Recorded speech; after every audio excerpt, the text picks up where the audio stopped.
And I'd appreciate it if you would just all just kind of close your eyes and imagine this. All right. Imagine this. You're driving home from work next Monday after a long day. You tune in your radio and you hear a blurb about a little village in India where some villagers have died suddenly, strangely, of a flu that has never been seen before. It's not influenza, but 3 or 4 people are dead. And it's kind of interesting, and they are sending some doctors over there to investigate it. You don't think much about it, but coming home from church on Sunday, you hear another radio spot.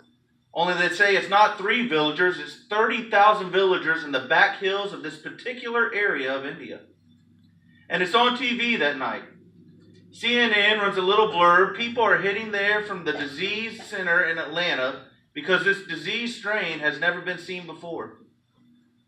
By Monday morning when you get up, it's the lead story. It's not just India, it's Pakistan, Afghanistan, Iran, and before you know it, you're hearing this story everywhere, and they have now coined it as the mystery flu. The president has made some comment that he and his family are praying and hoping they all will go well over there. But everyone is wondering, how are we going to contain it? That's when the president of France makes an announcement that shocks Europe. He is closing their borders. No flights from India, Pakistan, or any of the countries where this thing has been seen. And that's why that night you are watching a little bit of CNN before going to bed. Your jaw hits your chest when a weeping woman is translated into English from a French news program. There's a man lying in a hospital in Paris, dying of the mystery flu. It has come to Europe. Panic strikes as best as they can tell after conceiving the disease.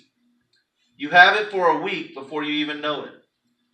Then you have 4 days of unbelievable symptoms and then you die. Britain closes its borders, but it's too late. Southampton, Liverpool, Northampton, and it's Tuesday morning when the President of the United States makes the following announcement. Due to a national security risk, all flights to and from Europe and Asia have been canceled. If your loved ones are overseas, I'm sorry, they cannot come back until we find a cure for this thing. Within 4 days, our nation has been plunged into an unbelievable fear. People are wondering, what if it comes to this country? And preachers on Tuesday are saying it's the wrath of God. It's Wednesday night, and you are at church prayer meeting when somebody runs into you from the parking lot and yells, "Turn on the radio! Turn on the radio!" And while everyone in church listens to a little transistor radio with a microphone stuck up to it, the announcement is made. 2 women are lying in Long Island Hospital, dying from the mystery flu. Within hours, it seems this disease envelops the country. People are working around the clock trying to find an antidote. Nothing is working. California, Oregon, Arizona, Florida, Massachusetts. It is as though it's just sweeping in from the borders. And then all of a sudden the news comes out. The code has been broken. A cure can be found. A vaccine can be made. It's going to take the blood of somebody who hasn't been infected. And so sure enough, all through the Midwest, through all those channels of emergency broadcasting, everyone is asked to do one simple thing. Go to your downtown hospital and have your blood analyzed. That's all we ask of you. When you hear the sirens go off in your neighborhood, please make your way quickly, quietly, and safely to the hospitals. Sure enough, when you and your family get down there late on that Friday night, there's a long line and they've got nurses and doctors coming out and pricking fingers and taking blood and putting labels on it. Your spouse and your kids are out there and they take your blood and say, "Wait here in the parking lot. And if we call your name, you can be dismissed and go home." You stand around scared with your neighbors, wondering what on earth is going on and if this is the end of the world. Suddenly, a young man comes running out of the hospital screaming. He's yelling a name and waving a clipboard. "What?" he yells again. And your son tugs in your jacket and says, "Daddy, that's me." Before you know it, they have grabbed your boy. "Wait a minute, hold on." And they say, "It's okay. His blood is clean.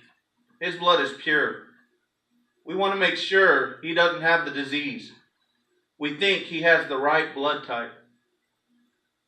5 tense minutes later, out come the doctors and nurses, are crying and hugging one another. Some are even laughing. It's the first time you have seen anybody laugh in a week, and an old doctor walks up to you and says, "Thank you, sir. Your son's blood is perfect. It's clean, it is pure, and we can make the vaccine." As the word begins to spread all across that parking lot full of folks, people are screaming and praying and laughing and crying. But then the gray-haired doctor pulls you and your wife aside and says, "May we see you for a moment? We didn't realize that the donor would be a minor, and we need you to sign a consent form." You begin to sign, and then you see that the box for the number of pints of blood to be taken is empty. How many pints? And that is when the old doctor's smile fades, and he says, "We had no idea it would be a little child. We weren't prepared. We need it all." But I don't understand. He's my only son. We are talking about the world here. Please sign. We need to hurry. But can't you give him a transfusion? It has been clean. Or if we had clean blood, we would. Please, will you please sign? In numb silence you do. Then they say, "Would you like to have a moment with him before we begin?" Could you walk back?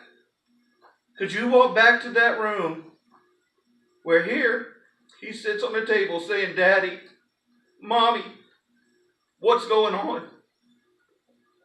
Could you take his hand and say, "Son, your mommy and I love you, and we would never ever let anything happen to you that didn't just have to be"? Do you understand that? And when that old doctor comes back in and says, "I'm sorry, we've got to get started. People all over the world are dying," could you leave? Could you walk out while you're saying, "Dad, Mom, Dad, why? Why have you abandoned me?" And then next week, when they have the ceremony to honor your son, and some folks sleep through it, some folks don't even bother to come because they have better things to do. And some folks come with a pretentious smile and just pretend to care.